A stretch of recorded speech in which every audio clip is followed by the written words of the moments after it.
5 weeks and having their closest friends, crying online. Then people would, these same people would talking about she's lying, would be posting memes, where's Tisha, where's Tisha? And then probably some people would be like, damn Gina, be posting damn Gina memes and got her dead and she ain't dead, she just abducted. Hypocrisy is one of my big pet peeves. Like, I don't understand why we do that. Like, why are we cutting off our own foot? We always need to stand in solidarity. And if she's lying, so what? It got to come out that she's lying. And the thing about lying is, like, lies always come out. The truth always comes out. So for all them people on social media that like to sit up there and roast people and pull up receipts, screenshots, text messages and all that, you ain't even got to do all that, bruh. You ain't even got to do all that, sis.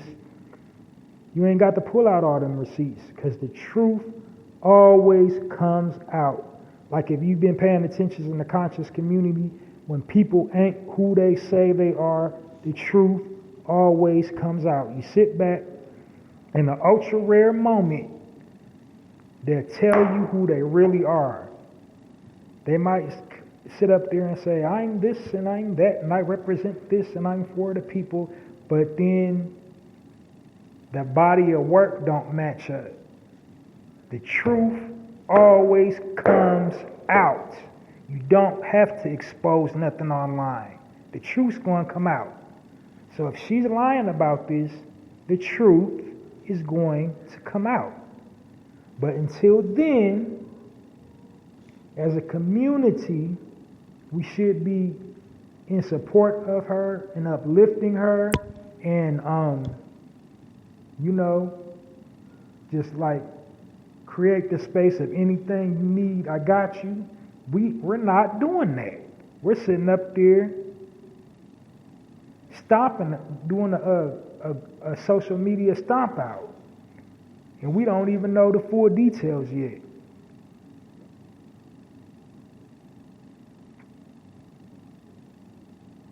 Like, I was watching the documentary of Janet Jackson. They drugged Janet for the nipple palooza for damn near 5 years. Like, when we mess up, they don't never let it go. When they mess up, it's in the media for like a day and a half, a week tops, and everybody forgets about it the next day. When we mess up, it's all these other little organizations. When the football player with the pit bulls, like Peter, got involved. Are you serious? Y'all don't see this double standard here? So that's my biggest thing that got me hot, is a black woman says somebody tried to abduct her, and without nothing to disprove what she said, other than the fact that the police said they asked the front desk, and the front desk said, what you talking about? There ain't nothing to discredit what she's saying. And how credible is the police's word at this point in concerns of the black community? And another thing about hospitality industry, I don't know why they call it the hospitality industry. They should call it a don't nobody give a damn industry. Because don't nobody give a damn in the restaurant, in a hotel industry. They don't care. You think like somebody is going to be like, if a police, did you see? Hell no, I ain't see nothing. I'm clocked in. I'm just trying to get a check, bruh. I don't know. They don't know nothing in hotel restaurant management. Hey, you think I can get a fresh lemon for my water? I'll go check. I don't know. Don't nobody know nothing in restaurant, hotel, hospitality industry. Nobody knows nothing. So you think they're going to be just like extend themselves to a because the police questioned them on what she said. They don't care. They don't care. Like, I don't know. I didn't see nothing. I don't know. Was she even staying here? I don't know if she was even staying here. What's your name? Tisha Campbell. Dude, I don't know, dude. I don't know, dude. Got me. That's news to me, bud. I don't know. Fucking shit, man. Fuck. Dude, I don't know. So my point being is maintain solidarity, stay on code, because they're going to maintain solidarity and stay on code no matter what. And they show us time and time again that they're going to maintain their sovereignty. They're going to maintain sovereignty and stay on code, like every ethnic group. Caucasians, Spanish, Italians, they're going to stick together. But for some odd reason, we can't stick together. I don't know. And that's the core of my beef that I had to pick.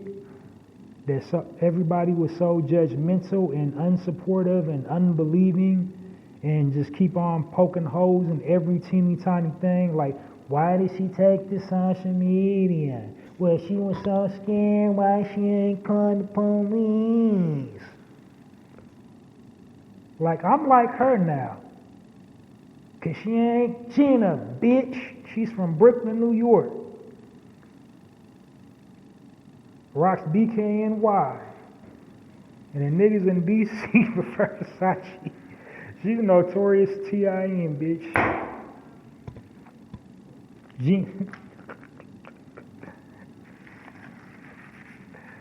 Like, oh wow. Sorry for all the adult language. I try not to do that on my platform. I think it takes away from the message, so I really try to keep it super clean. But that got me hot under the collar, and it was a passionate moment. So, because it's just really irritating to me that so many people aren't supportive of it and made a huge deal about it, about her Instagram post. You know, that's what social media is for, to tell your truth. Your truth. Not necessarily the truth, your truth. That's the way she perceived and interpreted that situation, and she put it on Instagram, and she got persecuted for it. For no reason other than she's black. And this goes back all the way from when I did my very first episode, and I was talking about programming and conditioning. See, that's why I'm doing this podcast. We've been programmed and conditioned to, be at odds with one another. We can't even be supportive of one another because we've been, subliminally programmed and conditioned to be against one another. And so that's just the underlying undertone, is protect black women. The sister said somebody tried to abduct her. Take it seriously. And we didn't take it seriously. Regardless of how animated she might have been when delivering the post, the underlying message is, hey y'all, they tried to get me. And that's what we should have been focusing on. Not all those other semantics. Not, oh, why she didn't go to the police? Why she put it on Instagram?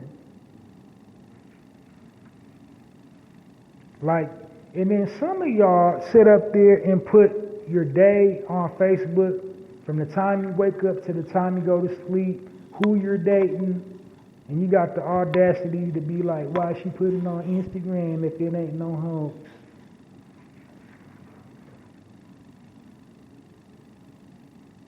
Y'all sit up there and post mukbangs and all kind of stupid, silly stuff.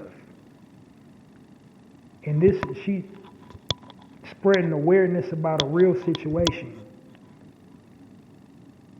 Spreading awareness, letting you know, hey, I'm a known celebrity. It could even happen to me. It almost happened to me. Sex trafficking is real. That's the takeaway you should have got from it, not all this, why this and why that. So I think I've made my point. I was glad to share those articles about everybody making those outstanding contributions to society, living black-tastic and showcasing black excellence and black reciprocity. So thank you guys for listening, and make sure you tune in this weekend for a full episode of the Narrative Podcast. I went a little over. I really tried to keep this under an hour, but I got a little passionate towards the end. But thank you guys so much for checking out this episode. The Narrative Podcast is available on Apple, iHeart, and everywhere you get your podcast source. So remember to download and like this episode of the Narrative Podcast, as well as all previously recorded episodes of the Narrative Podcast. Join me this weekend for a full episode of the Narrative Podcast. Hope you guys had or are having had, whenever you listen to this, when I share it back on media, a productive day and, safe and all that. Thank you so much for listening. Check me out this weekend. Narrative Podcast, Halsey Allen, signing off.